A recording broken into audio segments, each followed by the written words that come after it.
The wax seal cracked in Cassius Steeljoe's fist, and the parchment beneath it curled black at the edges before it ever touched the flame. She did not read it twice. She did not need to. The betrothal token that had come wrapped in that parchment, a slender bracelet of hammered silver studded with river pearls, still hung from her other hand, swinging on its cord like a noose looking for a neck. Behind her, the fire in the homestead stone hearth roared high, fed by dry pine and her own fury, and across that fire stood Isaac Graves with his lute case still slung over his shoulder and dust from the road still on his boots, watching her with an expression caught somewhere between hope and terror. "You do not have to decide anything tonight," Isaac said carefully, though his voice shook on the last word. "I already decided," Cassius said.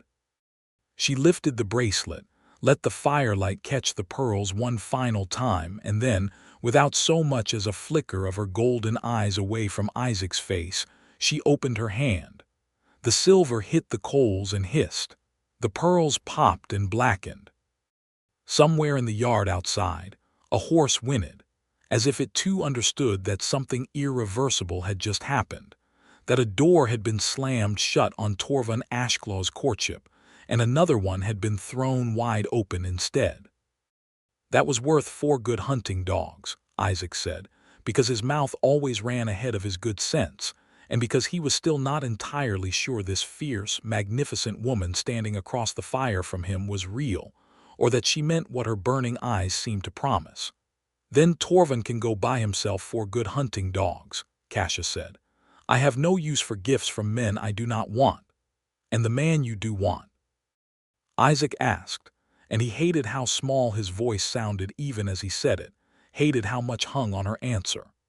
Cassius Steeljaw walked around the fire, her leather-clad hips swaying with the unhurried confidence of a woman who had never once in her life needed to hurry toward anything, and she did not stop until she was close enough that Isaac could feel the heat of the flames still radiating from her skin.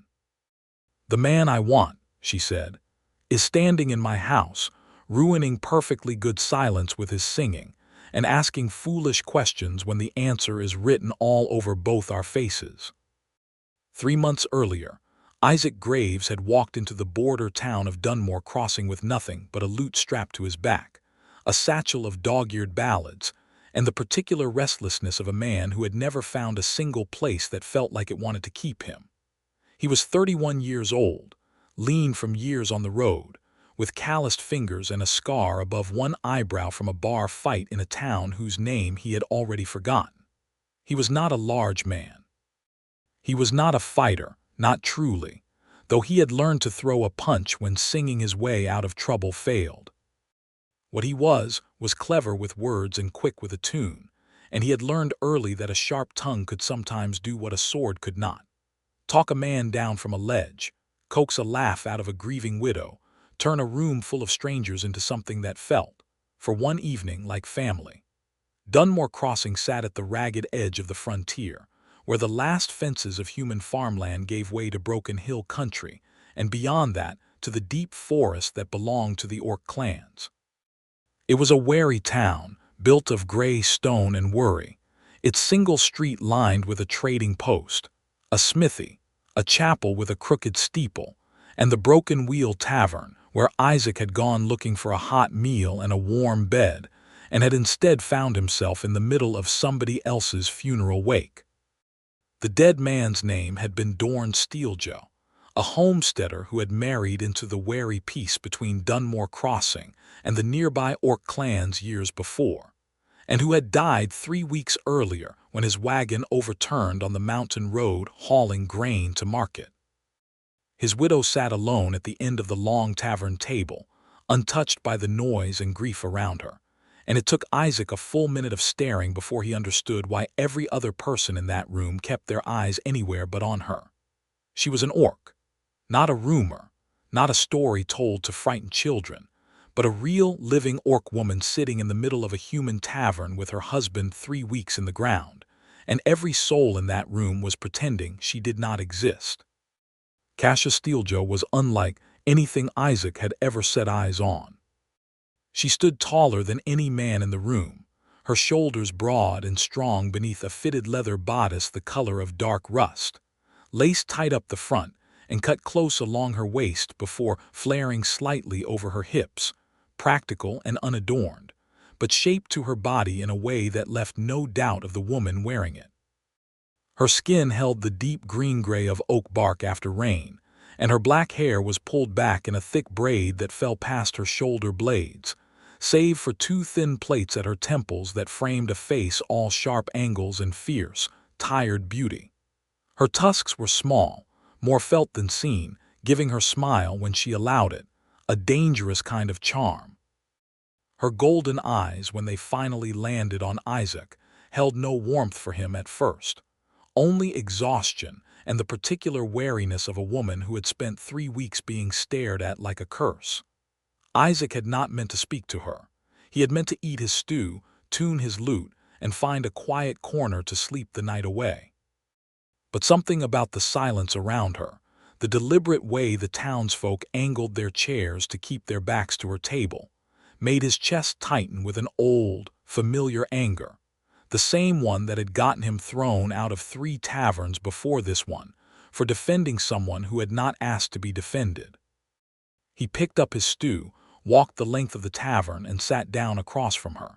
"You are either very brave or very stupid," Kasia said without looking up from her cup. "Most people who know me would say stupid," Isaac said, "but I like to think I am saving brave for something that deserves it. And sitting across from a widowed orc in a room full of men who would happily see me driven out does not deserve it. I did not say that." Isaac took a bite of his stew, chewed slowly, considered his next words the way he considered the next line of a song. "I said I am saving it. This is just supper." For a long moment Kasia only studied him, her golden eyes narrowed, searching his face for the mockery she clearly expected to find there. When she did not find it, something in her posture eased just slightly, though her voice remained flat and guarded. "You are a musician. Isaac Graves, storyteller if you want the fancier word for it, musician if you want the honest one. I do not care for music." "Then it is fortunate," Isaac said, "that I am also decent company without it." That earned him the ghost of something that might have been a smile, quickly buried, but Isaac had spent enough years reading faces across smoky rooms to know he had seen it. He did not push further that night. He finished his stew, played a slow tune on his lute that made no demands of anyone's attention, and when he left the tavern, he found Kasia Steeljo's wagon still parked outside, her own 2 hunting dogs curled beneath it, and he left a small coin on the wagon seat for no reason he could explain, other than that it felt wrong to let her leave that town with nothing but silence for company. He did not know, that first night, that the coin would be the first thread in something far larger than either of them intended. The blood price had been declared 11 days before Isaac Graves ever set foot in Dunmore Crossing, though he would not learn the full shape of it until much later. Dorn Steeljaw's death had not been the simple accident the town believed. His wagon had been run off the mountain road by riders from a rival orc clan, the Bloodfang, whose chieftain's son, Torvin Ashclaw, had wanted Kasia for his own wife long before Dorn ever claimed her. When Dorn had won her hand instead, years passed in the proper way of her people, by matching her in single combat and earning her respect rather than simply her clan's favor, Torvin had never forgiven the insult. His pride had festered into something colder and more patient than simple jealousy, and when the opportunity came to remove Dorn from the world and leave Kasia alone and vulnerable, he had taken it without hesitation. Kasia had suspected it from the moment she found the wagon wreckage and saw hoofprints that did not match any horse in Dunmore Crossing. She had said nothing to the town, because the town would not have believed an orc's grief over a human's convenient explanation, and she had said nothing to her own clan elders either, because accusing the chieftain's son of murder without proof would have started a war her people were not ready to fight. So she had buried her grief along with her husband, and she had waited alone for Torvin to make his next move. He made it 3 weeks later, in the form of the silver bracelet and a formal offer of marriage, delivered not by Torvald himself but by one of his riders, left at her homestead gate with a note that read, in the blunt shorthand of orc courtship customs, that a widow needed a strong clan to protect her, and that the Bloodfang were prepared to offer that protection, if she would only accept what Torvald offered. It was, Kasia understood immediately, both a courtship and a threat. Accept, and she would be bound to the very man who had likely killed her husband, trapped inside his clan for the rest of her days. Refuse, and she would remain alone, unprotected, an easy target for whatever accident Torvald decided to arrange next. She had not yet decided how to answer when Isaac Graves walked back into her life 3 days later, guitar case slung over his shoulder, asking if she needed help hauling water from the well because he had noticed her arm was strapped from wrestling a stubborn ox cart out of a rut on the road. "I do not need help," Kasia had said, standing in her own yard with her sleeves rolled to her elbows and sweat on her brow. "I have never needed help." "I did not say you needed it," Isaac replied, already setting his lute case down against the fence post. "I said I noticed. There is a difference between a woman who needs help and a woman who would rather not do everything twice as slow because her shoulder is aching." Kasia had stared at him for a long moment, the kind of stare that had sent lesser men scurrying back the way they came, but Isaac only picked up the second water bucket and started walking toward the well, whistling something low and tuneless under his breath, and after a moment she had followed him. That had been the beginning of it. Not romance, not yet. Just a man who kept showing up, uninvited but never unwelcome, offering nothing more demanding than his company and his willingness to work. He fixed a hinge on her barn door. He taught her dogs a whistle command that made them easier to call in from the fields. He sang, sometimes, low songs about roads and rivers and men who never found home, and Kasia would sit on her porch step pretending she was not listening, and Isaac would pretend he did not notice her pretending. It was 3 weeks into this quiet, unspoken arrangement when Torvald Ashglow rode into her yard for the first time, and Isaac happened to be there to see it. Torvald Ashglow was, by any measure, a magnificent specimen of orc manhood, and he clearly knew it. He sat his warhorse like a carved statue, his shoulders wide as a doorframe, his tusks longer and more prominently displayed than any orc Isaac had yet seen, curling up past his lower lip in a way that seemed almost deliberately theatrical. His leather armor was polished, tooled with silver clasps, and he wore a cloak lined with wolf fur despite the mild afternoon, the sort of ostentatious display that told Isaac immediately this was a man used to being looked at and admired. "Kasia Steeljoe," Torvald said, dismounting with unhurried grace, his voice carrying the easy confidence of someone who had never once been told no and meant it. "I see you have taken in a stray." "Isaac is a guest," Kasia said, her voice gone flat and careful in a way Isaac had not heard from her before. "Not that it concerns you." Torvald's dark eyes swept over Isaac with the mild interest a man might give an insect crawling across his boot. "A human bard," he said. "How quaint. Does he sing you songs about brave orc warriors, little widow? Does he pretend he could protect you the way a real man of your own blood could?" "He has never pretended anything," Kasia said. "Which is more than I can say for you, riding into my yard smiling like a man who did not run my husband's wagon off a mountain road." The silence that fell after those words was absolute. Isaac felt the hair on his arms rise, felt the sudden charge in the air the way a man feels lightning before it strikes. Torvald's smile did not waver, but something behind his eyes went cold and still. "That is a dangerous accusation to make without proof," Torvald said softly. "It is not an accusation," Kasia said. "It is a fact I have not yet found the proof to prove, but I will. You should be more careful with your grief, Kasia. It makes you say foolish things." Torvald's gaze slid back to Isaac, and something ugly curled at the corner of his mouth. "And foolish things attract foolish company. I would hate to see something happen to your little musician, the way something happened to Dorn." Isaac's hand tightened around the strap of his lute case, and though every instinct screamed at him that this was a man who could break him in half without effort, He made himself speak anyway, because silence in that moment would have been its own kind of betrayal. "I have been threatened by better men than you in better taverns than this yard," Isaac said, and his voice, to his own surprise, came out steady. "I am still here. I imagine I will still be here after you leave too." Torvald laughed, a short, humorless bark of sound, and swung back up onto his horse. "We will see," he said, and then looking at Kasia one final time, his voice dropped into something almost gentle, almost sincere, which made it somehow more menacing than his threats had been. "The offer still stands, Kasia. Think of what your husband would want for you. A widow alone in human country with only a bard for protection. It is not safe. Come home to your own people, where you belong." He rode out of the yard without waiting for an answer, and Kasia stood watching him go until the dust of his horse's passage had settled completely, her jaw tight, her hands curled into fists at her sides. "He killed your husband," Isaac said quietly, once the yard was empty again. "I believe so. I cannot prove it. Why does he keep courting you if he thinks you suspect him?" Kasia turned to look at him, and for the first time since he had met her, Isaac saw something raw and unguarded flicker across her face before she buried it again.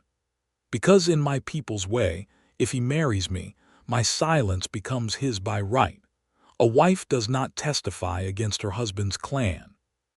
He does not want me because he loves me, Isaac. He wants me because marrying me closes my mouth forever, and because he has always wanted what my late husband had instead of him. And if you refuse him, then eventually," Kasia said, "he will find a way to make sure I am not around to keep suspecting him at all." Isaac was quiet for a long moment, turning that over, feeling the shape of the danger settle into his chest like a stone dropped into deep water. "Then you need a way to refuse him that does not leave you standing alone. I have stood alone before. I know, I am not saying you cannot. I am saying you should not have to." Kasia studied him then, really studied him, the way a woman studies a bridge before deciding whether to trust her full weight to it. "What are you suggesting, Bard?" Isaac took a breath, and even as the words formed in his mouth he understood there was no unsaying them, no walking them back once they were spoken aloud into the yard between them. "Let them believe I am courting you," he said. "Let the town see it, let word reach the clans, let Torvald believe you have already chosen. It buys you time. It gives him a reason to hesitate before he does anything foolish, because striking against you while you stand with someone else, even a human someone else, makes it look like exactly what it is. And it gives us time to find real proof of what he did to Dorn." "A pretend courtship," Kasia said slowly, tasting the words. "A pretend courtship," Isaac agreed, though something in his own chest twisted uncomfortably at how easily the word pretend left his mouth, and how much he suddenly wished it did not have to be. Kasia was silent for a long moment, her golden eyes searching his face with an intensity that made his skin feel too tight. "You understand what you are offering, human. My people do not treat courtship lightly, even a false one. If word spreads that Isaac Graves courts Kasia Steeljaw, there will be those among my own clan and among Torvald's who will not see the difference between pretend and real. They will treat you as a man who has staked a claim on Orc land, in every sense that matters. That is not a safe thing to be." "I have been unsafe before," Isaac said. "Usually because of something I said rather than something I meant to help with. This would at least be for a good reason." Something in Kasia's expression cracked open then, just slightly, just enough that Isaac caught a glimpse of the woman beneath the widow's careful armor, tired and lonely and grateful in a way she did not know how to voice. "Why would you do this for me? You have known me 3 weeks. "Because," Isaac said, and here his sharp tongue finally failed him, leaving only the plain truth behind. "Nobody in that tavern would look at you, and I could not stop looking. That does not feel like something that happened 3 weeks ago. It feels like something that has been coming for longer than that." Kasia did not answer him with words. She studied his face for a long moment more, and then she turned and walked back toward her house, and Isaac told himself the sudden hard beat of his heart was only nerves about what he had just agreed to, and not the way her golden eyes had lingered on his mouth before she turned away. Word of the courtship spread through Dunmore Crossing faster than Isaac had anticipated, and not entirely in the direction he had planned. He had imagined a quiet rumor, a bit of gossip traded over the trading post counter, enough to reach the right ears without drawing too much attention to itself. Instead, within a week, half the town seemed to know that the wandering bard was calling on the orc widow, and the reaction was neither quiet nor kind. He felt it first at the trading post, where the shopkeeper, a thin, nervous man named Call, refused to meet his eyes while counting out his coin for feed grain, and muttered something about decent folk not consorting with monsters. He felt it again at the smithy, where two young farmhands he had shared a drink with weeks before now crossed the street rather than pass him on the same side. He felt it most sharply on a market day, 3 weeks into the arrangement, when he and Kasia walked together through the town square to buy supplies for her homestead, and the entire square seemed to go still around them. It started as murmurs. A woman clutched her basket tighter and pulled her children close. An old man spat into the dirt at their passing. Then a voice rose up from the crowd, belonging to a broad-shouldered farmer named Hask Pharaoh, who had lost a brother in the old border wars and had never once let anyone forget it. "Shame on you, Bard," Hask called out, loud enough for the whole square to hear. "Selling yourself to a greenskin whore just because her dead husband left her some land. Is that what you are, Graves? A man who will spread his legs for anything that offers him a roof?" The words landed like a slap, and Isaac felt his whole body go hot with fury, but before he could open his mouth to answer, Kasia had already moved. She did not draw a weapon. She did not need to. She simply stepped forward, putting herself between Isaac and the crowd, her chin lifted, her golden eyes blazing, and her voice, when it came, carried across the square with the force of a thrown spear. "You would speak of shame, Hask Pharaoh, while your own wife's grave sits untended in the churchyard because you were too busy at the tavern to grieve her properly." A ripple went through the crowd at that, and Hask's face went dark red. "Isaac Graves has done more honest work in 3 weeks on my land than half this square has done in 3 months. If you have a quarrel with who I choose to keep company with, you may bring it to me directly, and I promise you, you will not enjoy the conversation." Nobody in the square moved. Hask Pharaoh's jaw worked silently, clearly torn between pride and the very real, very large woman standing with her weight balanced on the balls of her feet, ready for whatever came next. After a long, tense moment, he turned and stalked away, muttering something under his breath that nobody bothered to challenge him to repeat.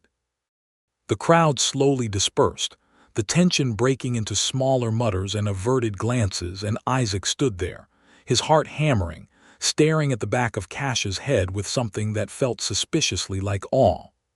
"You did not have to do that," he said quietly, once they were walking again, supplies gathered, the worst of the square's attention behind them. "I know," Kasia said. "Then why?" She glanced sideways at him, and for a moment her guarded expression softened into something almost shy, an expression that looked strange and new on a face built for fierceness. "Because no one has ever stood up for you before, and it made me angry on your behalf. I did not like the feeling of being angry on your behalf and doing nothing about it." "I have had people stand up for me before," Isaac said, though even as he said it he was trying to remember a single time it had happened and coming up empty. "Not like that," Kasia said. "Not in front of everyone, not without being asked." Isaac did not have a clever answer for that. For once in his life, his sharp tongue had nothing to offer, and he walked the rest of the way back to her homestead in a silence that felt, for the first time since he had arrived in Dunmore Crossing, less like loneliness and more like the quiet after a held breath finally released. The proof they needed came not from careful investigation, but from carelessness on Torvund's part, 3 weeks after the incident in the town square. Isaac had taken to riding the border trails near Kasia's land in the early mornings, partly to check her fence lines for damage, and partly because he had discovered he liked the particular quality of silence in those hills before the sun fully cleared the ridgeline. the kind of silence that made a man's thoughts feel important instead of just loud. It was on one such morning that he came across a bloodfang rider he did not recognize, resting his horse at a narrow ford in the river that marked the edge of Cash's land, and overheard him talking to a second rider about finishing the job on the old man's road properly this time, before the widow starts asking questions with real teeth behind them. Isaac did not confront them. He had learned enough in his years on the road to know that 2 armed orc riders and 1 unarmed human bard was not a fight. It was a funeral. Instead, he memorized their faces, waited until they rode on, and then rode hard back to Cash's homestead, arriving breathless and half-frantic with the kind of information that changes everything. "They said Torvald sent them," Isaac said, still catching his breath in her doorway. "They said something about finishing the job on the road properly. Kasha, I think they mean you. I think they mean to run you off the same road they ran Dorn off." Kasha's face went very still, the particular stillness of a woman calculating exactly how much danger stood between herself and safety. "When? I do not know. Soon, from the way they spoke. Then we need proof before they act, not after." Kasha was already moving, pulling her leather satchel down from its hook by the door, checking the edge of the long knife she kept at her hip. "There is a hunting cabin 2 hours into the hills, an old line shack the Bloodfang use as a waypoint. If Torvald ordered this, there will be word of it there, a token, a message, something. My people do not trust paper the way yours do, but they trust marked stones and carved tokens, and those leave a trail if you know how to read them. Then I am coming with you. Isaac." "I am coming with you," he said again, more firmly this time. "This started because I offered to stand beside you. I am not going to start standing behind you the first time it gets dangerous." Kasha studied him for a long moment, and then, to his surprise, something like approval flickered across her face. "Bring your knife. The small one you keep in your boot. Do not think I have not noticed it, and stay close to me. If this goes wrong, it will go wrong fast." The ride into the hills took most of the morning, following deer trails and dry creek beds that Kasha navigated with the easy confidence of a woman who had hunted this land her whole life. Isaac followed as best he could, grateful for the sturdy mare Kasha had loaned him from her own small herd, and tried not to think too hard about what they would do if they found what they were looking for, or what would happen if the Bloodfang riders returned to the line shack while they searched it. The shack itself was a low, crude structure of unmilled logs, half buried in a stand of pine, clearly meant for temporary shelter rather than permanent habitation. Kasha approached it with her knife already drawn, circling once to confirm no horses were tethered nearby, before finally pushing open the sagging door and stepping inside. The interior was sparse. A cold fire pit, a few bedrolls, a crate of dried meat and hardtack. But in the corner, half hidden beneath a loose floorboard that Kasha found with the unerring instinct of someone who had grown up around such hiding places, was a small carved wooden token, marked with the sigil of the Bloodfang clan, and a second, smaller mark that Kasha's face went pale to recognize. "This is Torvald's personal seal," she said quietly, turning the token over in her palm. "This is not a clan order. This is his order, given directly, hidden here for his riders to collect when they pass through. He is careful. My people's law requires open accusation to be brought before witnesses, but this," she held the token up, "this is proof enough for clan elders who know how to read it. This proves the order came from him and him alone, not sanctioned by the Bloodfang Council. Is it enough to stop him? It is enough to demand a formal hearing before the Border Council, human and orc elders both. It is enough to force him to answer for Dorn's death in front of witnesses, who cannot be bought or intimidated as easily as a lonely widow on an isolated homestead." Kasha closed her fist around the token, her jaw set with a hard, cold satisfaction that Isaac found himself deeply relieved was not currently aimed at him. "We need to get back. If his riders realize this token is missing, he will know someone has been here, and he will move against us faster than the council can convene." They had barely remounted when the first shout went up from the trees.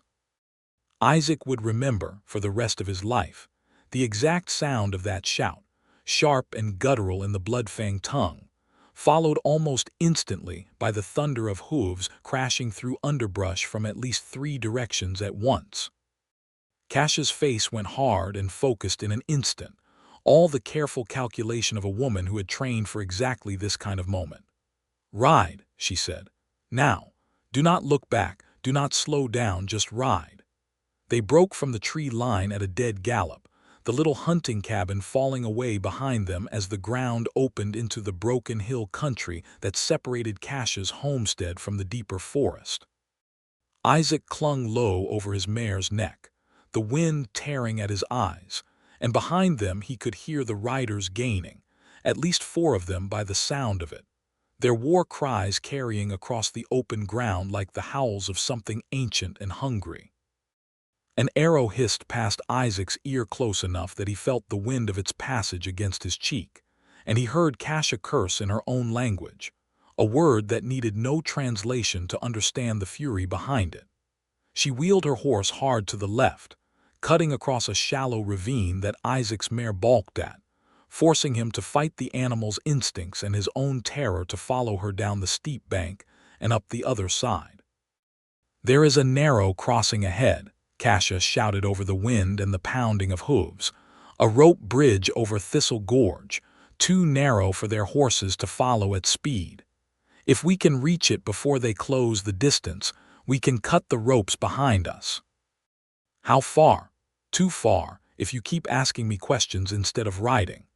Another arrow struck the ground just short of Isaac's mare's hooves, sending the animal into a panicked lurch that nearly threw him from the saddle. He grabbed the horse's mane with both hands, abandoning any pretense of elegant riding in favor of simply staying alive, and pushed the animal forward with every ounce of speed she had left in her. The rope bridge came into view ahead, a narrow, swaying span of wood planks and thick hemp rope strung across a gorge that plunged down into churning white water 50 feet below. Kasha reached it first, wheeling her horse around at the near edge and drawing her long knife even as she shouted for Isaac to hurry. He drove his mare across the bridge at a full gallop, the wooden planks bucking and groaning beneath the animal's hooves, his heart in his throat with every step, until at last he burst out onto solid ground on the far side and turned to see Kasha already dismounting, running back onto the bridge itself with her knife raised. The lead Bloodfang rider had reached the near edge of the gorge, his horse rearing back from the narrow crossing, and he leapt from the saddle onto the bridge itself on foot, closing the distance toward Kasha with a raised axe and a snarl of pure fury. "Kasha!" Isaac's voice tore out of him before he could think better of it, and without any clear plan beyond the desperate need to help. He was already running back onto the bridge himself, drawing the small knife from his boot, the same blade Kasha had told him to bring, though against a Bloodfang warrior with an axe it felt suddenly, laughably inadequate. He did not need it. Kasha met the axe-wielding rider halfway across the swaying bridge with a speed and ferocity that stole the breath from Isaac's lungs, ducking beneath the first wild swing and driving her shoulder into the man's chest with enough force to send him staggering backward against the rope railing. The rider recovered fast, swinging again, but Kasha caught his wrist with her free hand and twisted, and the axe clattered from his grip and fell spinning down into the gorge below. "Cut the ropes!" Kasha shouted at Isaac, even as she grappled with the disarmed rider, forcing him back step by step toward the far edge. "The support lines there by your feet, cut them now." Isaac dropped to his knees on the swaying bridge and hacked at the thick hemp rope with his small knife, sawing frantically as the wood planks bucked beneath him with the force of Kasha's struggle just feet away. The rope was tougher than he expected, fraying slowly under the blade, and behind him he could hear the remaining 3 riders reaching the near edge of the gorge, shouting for their companion, readying bows. The rope finally gave with a sound like a whip crack, and the near end of the bridge dropped several feet all at once, sending both Kasha and her opponent sprawling. The disarmed rider, scrambling for purchase on the tilting planks, lost his footing entirely and only just managed to catch the remaining rope railing, dangling above the churning water with a scream that was more fury than fear. "The other rope," Kasia called, already hauling herself back toward solid ground on the far side. "Cut it, Isaac, now, before they find another way across." Isaac attacked the second support rope with everything he had left, his hands raw and bleeding from the effort, an arrow thudding into the wood plank inches from his knee. And finally, the second rope parted, and the entire bridge collapsed into the gorge in a shower of splintering wood, taking the stranded rider down with it into the white water below. Kasia grabbed Isaac by the back of his shirt and hauled him bodily off the last remaining section of bridge just as it too gave way, and they collapsed together onto the solid ground of the far bank, chests heaving, as across the gorge the three remaining riders reined their horses to a furious, impotent halt at the edge of a crossing that no longer existed. "You are insane," Kasia said, breathless, staring at him with wide golden eyes. "You could have died on that bridge." "You could have died on that bridge," Isaac countered, equally breathless. "I was not about to stand on solid ground and watch." For a long moment they simply lay there in the grass, catching their breath, the roar of the water below and the frustrated shouts of the riders on the far side fading into background noise against the pounding of Isaac's own heart. Then Kasia reached out and touched the side of his face, her calloused fingers gentle against a scrape he had not even noticed he'd taken, and something in her expression cracked open entirely, leaving nothing guarded behind it at all. "Nobody has ever run back onto danger for me before," she said quietly. "Not even Dorn, may his memory be honored, ever did that. He protected me the way a man protects something precious and fragile. You just ran into an axe fight beside me like we were equals. Are we not equals?" Isaac asked, and his voice came out rougher than he intended. "I did not think it was possible," Kasia said. "I did not think a human man could stand beside an orc woman and mean it as anything other than a story he would tell later to impress someone." "Then you have been meeting the wrong humans," Isaac said, "because I have never once wanted to tell anyone a story about this. I just wanted to be here for it." Kasia's hand slid from his cheek to the back of his neck, and she pulled him toward her with a decisiveness that left no room for hesitation on either side, and kissed him there on the riverbank with the taste of dust and fear, and something far warmer than either of those things. And Isaac Graves, who had spent his whole life being the man who left before anyone got too attached, found himself kissing her back with the desperate certainty of a man who had finally found something he never wanted to leave. They rode back to the homestead in silence after that, not from awkwardness but from the particular weight of understanding that something fundamental had shifted between them, and neither one had the words ready yet to name it properly. The wooden token, Torvund's personal seal, stayed tucked safely inside Kasia's satchel, proof enough to bring before the Border Council, proof enough, Isaac hoped, to finally end the danger hanging over both their heads. He was wrong about how easily it would end, but he did not yet know that. The Border Council convened 7 days later, in the open square before the chapel at Dunmore Crossing, a rare gathering that brought together human town elders and orc clan representatives from 3 different clans under a fragile, decades-old treaty that governed disputes between the peoples. Kasia stood before them in the same fitted leather bodice she always wore, her chin high, the wooden token held aloft in her palm for all to see, and recounted the death of her husband, the courtship that followed, and the token found hidden in the lined shack, marked with Torvund's personal seal. Torvund Ashclaw stood across the square from her, flanked by 2 of his father's advisors, and his handsome face wore an expression of wounded innocence that Isaac found deeply, viscerally infuriating. "A carved token proves nothing," Torvund said smoothly, when it came his turn to answer the accusation. "Any man could have carved that seal to frame me. Perhaps the widow herself, desperate to justify rejecting an honorable offer of marriage from a man of her own people, in favor of a human bard who sings for coin. A murmur ran through the assembled crowd, and Isaac felt his stomach twist with the familiar, sick fear of watching a room turn against someone he loved before he had even had the chance to name that feeling to himself properly. But Kasia did not flinch. "I did not carve this seal," she said, her voice carrying clear and hard across the square. "I do not need to lie to prove what I already know in my bones, but I will offer proof beyond a carved token if the council demands it.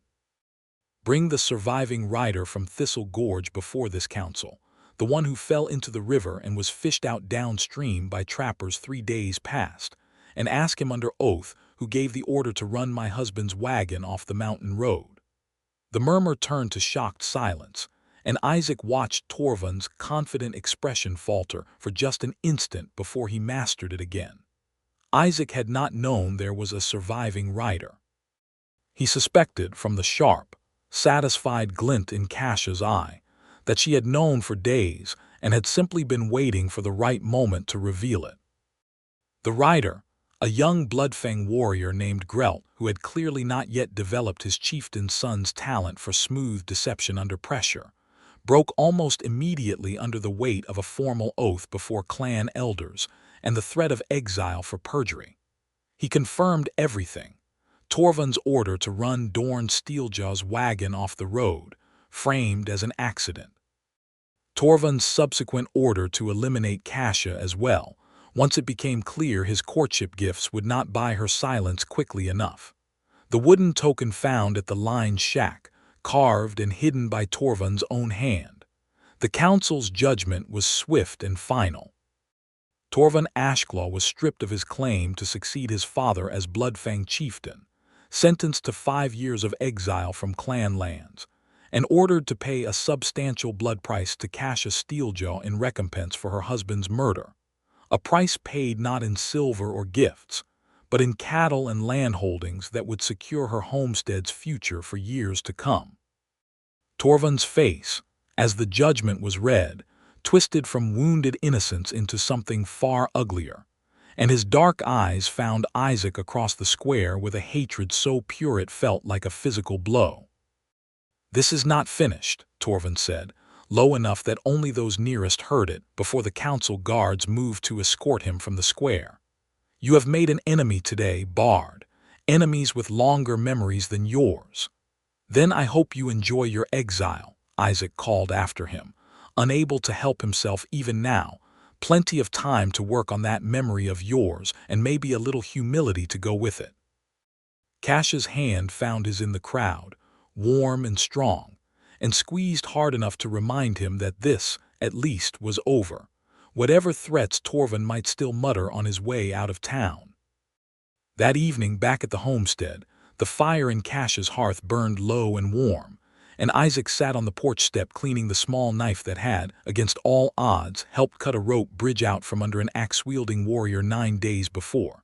Kasia came to sit beside him, close enough that their shoulders touched, and for a long while neither of them spoke, content simply to watch the stars emerge over the dark line of the hills. "It is over," Isaac said finally. "The council ruled. Torvund is exiled. You are safe now." "I am safe," Kasia agreed, "though I find myself wondering what happens now to the pretend courtship that was only ever meant to buy me safety." Isaac's heart climbed into his throat. This was the moment, he understood, the one he had been circling around ever since that kiss on the riverbank, the one that determined whether everything between them had only ever been a useful fiction, or whether it had grown into something neither of them had planned for but both of them now desperately wanted to keep. "I do not think," he said carefully, "that it has been pretend for quite some time now. Not on my end, at least." Kasia turned to look at him, her golden eyes catching the firelight spilling out through the open door behind them, and something fierce and tender moved across her face all at once.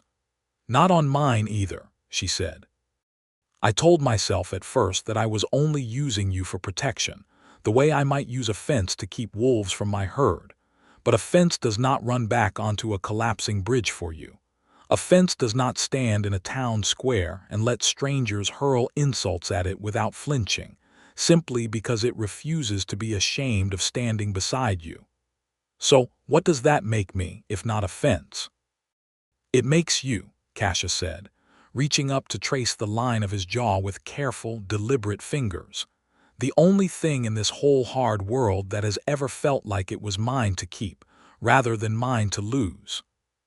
She kissed him again then, slower than the desperate, adrenaline-soaked kiss on the riverbank, this one unhurried and certain, and Isaac felt something settle deep in his chest that he had never once felt in all his years of wandering from town to town, tavern to tavern, always the visitor and never the one who stayed.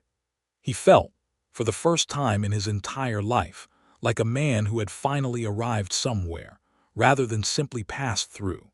They did not rush what came after. Kasia led him inside, past the low fire, and there, in the quiet warmth of the home her late husband had built and she had kept alive alone through 3 long weeks of grief and danger, she showed him with slow, deliberate tenderness exactly how completely she had chosen him, marking him in the old way of her people with a claiming bite low on his shoulder, gentle enough to leave only a mark and not a wound, but deep enough that he would carry the shape of it, and the meaning behind it, for the rest of his days. Isaac yielded to her willingly, joyfully, understanding in some wordless way that this was not submission but partnership, a woman claiming what she wanted and a man choosing, with his whole heart, to be claimed. It should have ended there, with the blood price paid and the council's judgment rendered and Torvald Ashclough riding out of Dunmore Crossing in disgraced exile. It very nearly did. But pride, as Isaac would later reflect, does not always accept judgment quietly, and a man like Torvald, stripped of his birthright and his dignity in a single humiliating afternoon, was not a man inclined to simply ride away and let the matter rest. 3 weeks after the council's ruling, in the depth of a cold autumn night, Isaac woke to the sound of Kasia's hunting dogs barking with a frantic, urgent edge that had nothing to do with a passing fox or a curious deer. He was on his feet and reaching for his boots before Kasia had even finished sitting up, both of them moving with the shared instinct of people who had learned, in the months since the bridge, to trust each other's reflexes as much as their own. Through the window, in the pale light of a half-moon, Isaac saw torches. A dozen of them, maybe more, moving through the tree line at the edge of Kasia's land, and at the front of them, unmistakable even at this distance, the broad-shouldered silhouette of Torvald Ashclough, no longer wearing the polished, ceremonial armor of a chieftain's son, but the plain, hard leather of an exile with nothing left to lose. "He has gathered outcasts," Kasia said grimly, already pulling on her own boots, reaching for the long knife that never left her side. Men exiled from their own clans, men with grudges against the border treaties, men with nothing left to protect and everything to prove. He means to burn us out before dawn and blame it on raiders, so no council can rule against a dead man. How many can we hold off?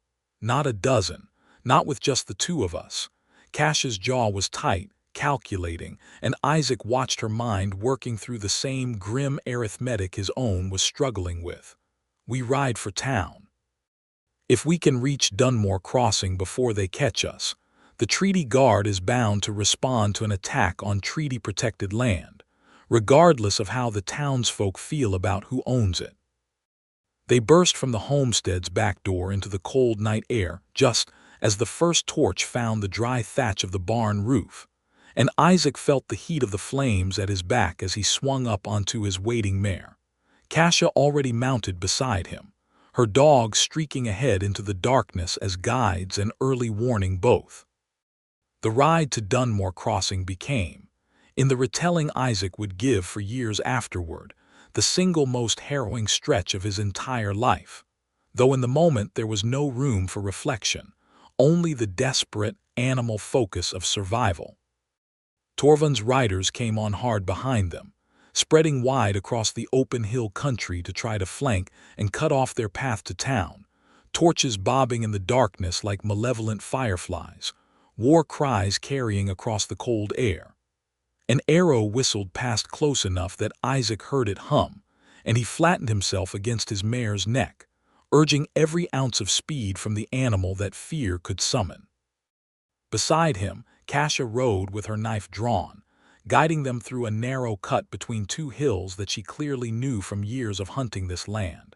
A shortcut that bought them precious distance on their pursuers, even as it forced them dangerously close to a second group of torches converging from the north. "They are trying to box us in," Kasia shouted over the wind. "There is one path left, through the old stone bridge by the mill. It is narrow enough that only 2 riders can cross at once. If we reach it first, we can hold them there until the treaty guard arrives." They broke from the hills into the open floodplain surrounding Dunmore Crossing at a full gallop, the stone bridge visible ahead in the moonlight. And behind them, the combined torches of Torvund's riders drew close enough now that Isaac could make out individual faces twisted with fury in the flickering light. Kasia's mare stumbled on a loose stone, nearly throwing her, and Isaac's heart stopped entirely until she recovered, cursing viciously, urging the animal on. They reached the bridge with barely 100 yards to spare, and Kasia wheeled her horse around at the near end, drawing her knife, while Isaac, understanding instantly what she intended, positioned his own mount to block the narrow crossing beside her. "Ride on to town," Kasia said. "Bring the guard, I will hold them here." "No," the word came out of Isaac with a force that surprised even him. "We hold them together or we do not hold them at all. I am not leaving you on this bridge alone." There was no time to argue further. Torvund's riders thundered toward them, and the first 2 reached the bridge's near edge at nearly the same moment, forced by the narrow crossing to come at Kasia and Isaac one pair at a time rather than as an overwhelming mass. Kasia met the first rider's downward axe swing with her knife angled to deflect rather than block, twisting the blow aside and driving her shoulder into the man's horse hard enough to send both animal and rider stumbling backward into the rider behind them, creating a momentary tangle of confusion on the narrow span. Isaac, for his part, had no illusions about his own skill with a blade against trained warriors, but he had spent a lifetime learning how to use his voice, and in that desperate moment, with torches bearing down and death close enough to taste, he did the only thing he knew how to do well. He shouted, loud and clear across the water and the night, a call meant not for the riders in front of him, but for the town he knew must already be stirring at the sound of the commotion. Dunmore Crossing. Raiders at the mill bridge. Torvund Ashclaw breaks his exile and attacks treaty land. To arms, to arms.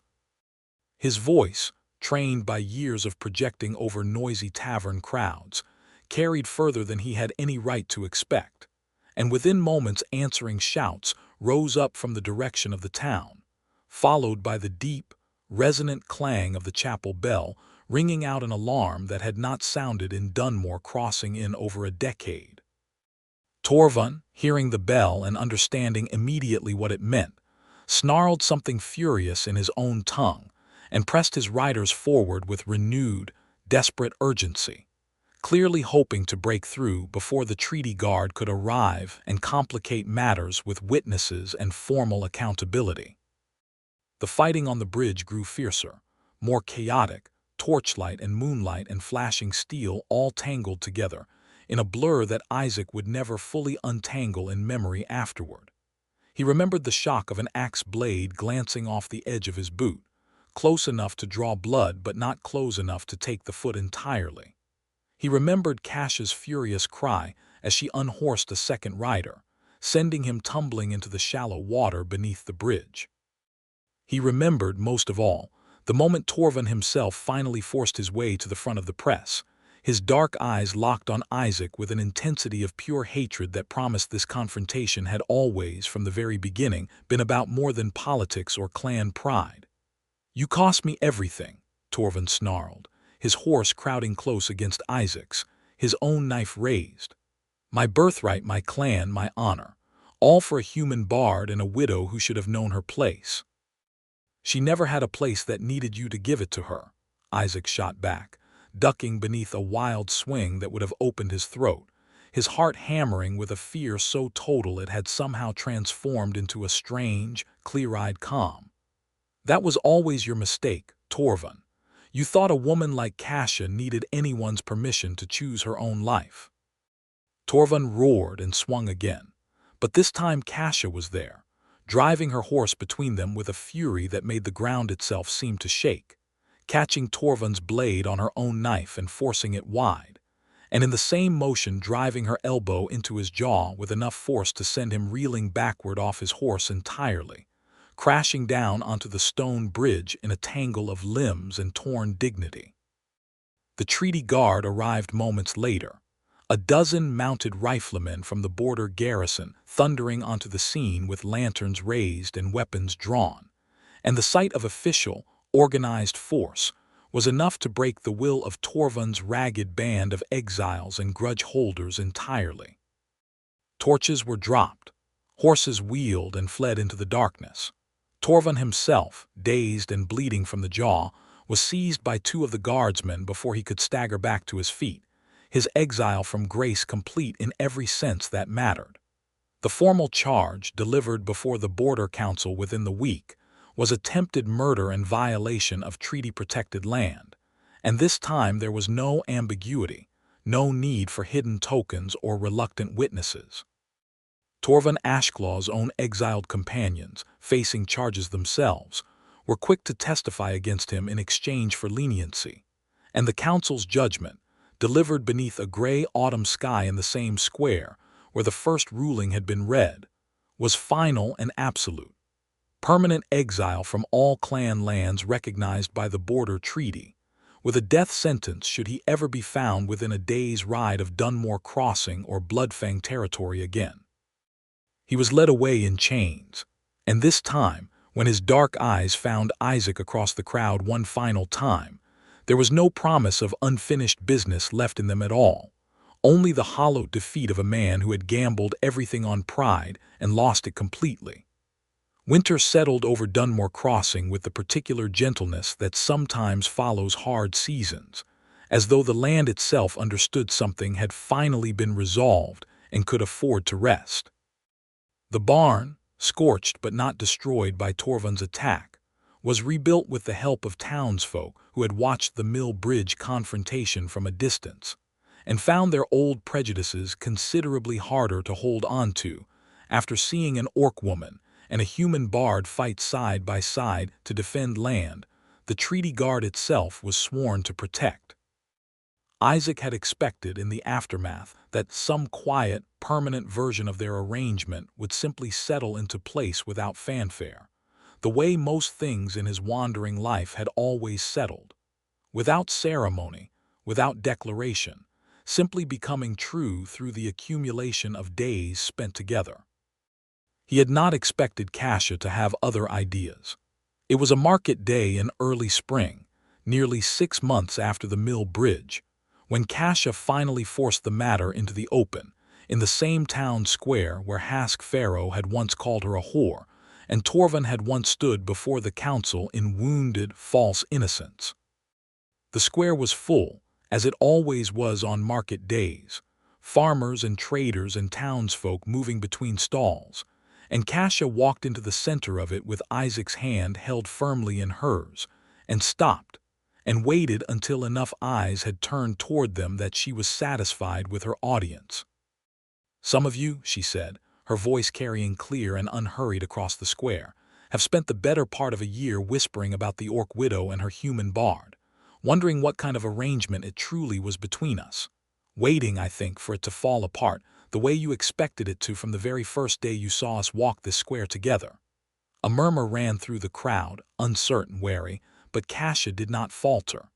"I will not wonder any longer whether you approve," she continued. "I did not ask for your approval when I buried my first husband, and I do not ask for it now.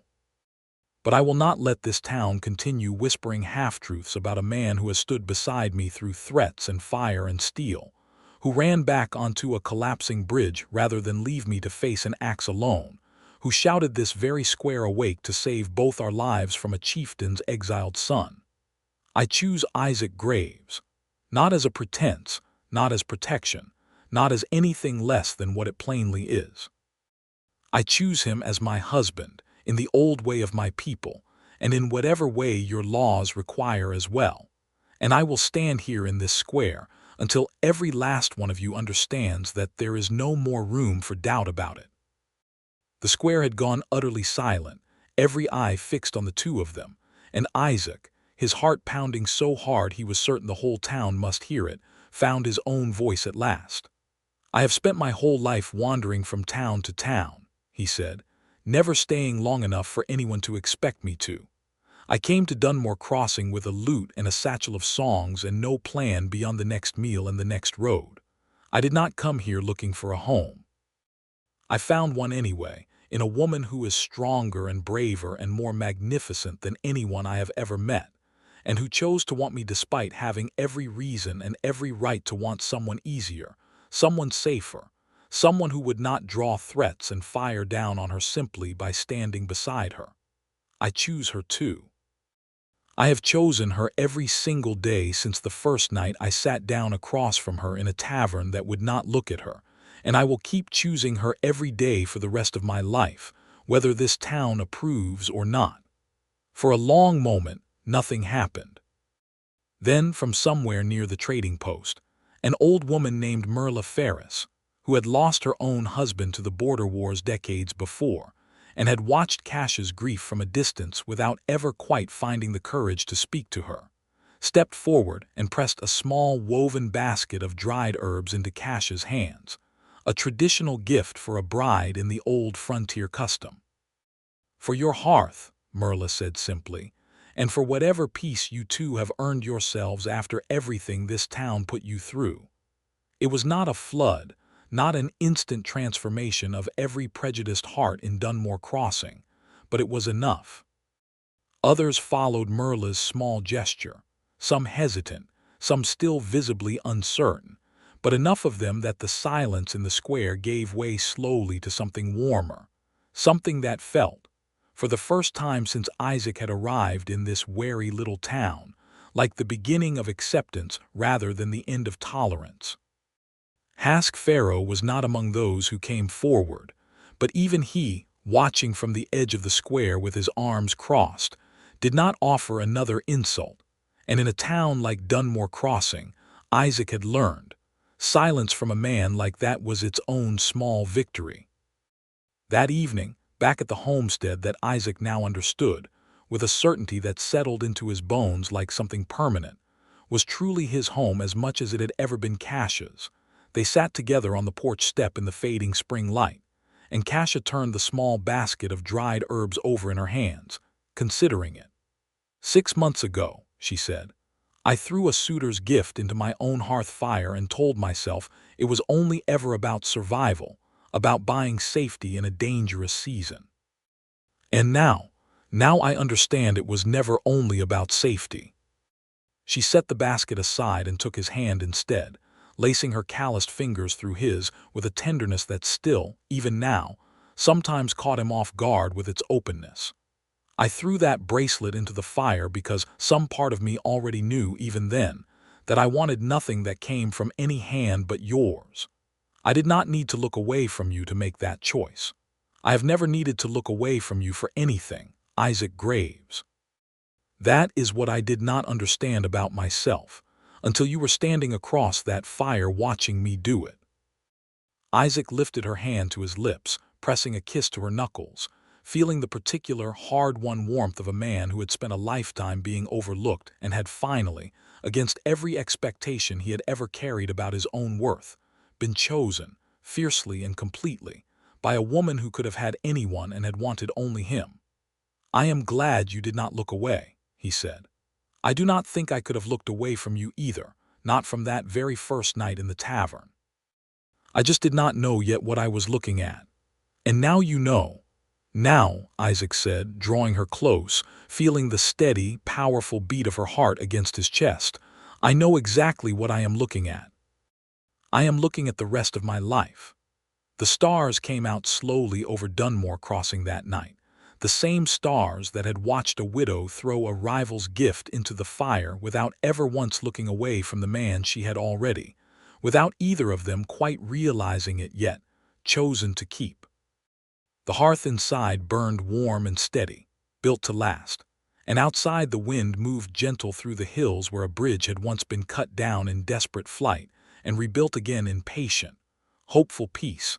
And Isaac Graves, wandering bard, sharp-tongued and soft-hearted, sat with his arms around the fiercest, most magnificent woman he had ever known, and understood, finally and completely, what it meant to stop wandering because he had found the one place in the whole wide world that had always, from the very beginning, wanted to keep him. They were married that summer in the old way of Cash's people, beneath a canopy of woven pine boughs at the edge of her land, with clan elders from 3 Orc territories standing witness alongside the mayor of Dunmore Crossing, and a scattering of townsfolk who had, over the months, slowly unlearned enough of their fear to come and celebrate instead.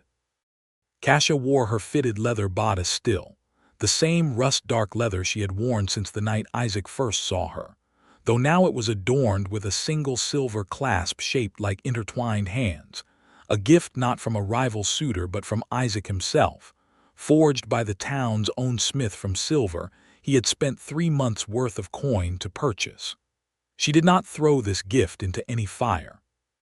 She wore it proudly at her collarbone for the rest of her days, and whenever anyone asked her about it, she would only smile, showing the small, dangerous curve of her tusks, and say that some gifts were worth keeping, and some men were worth choosing without ever once needing to look away.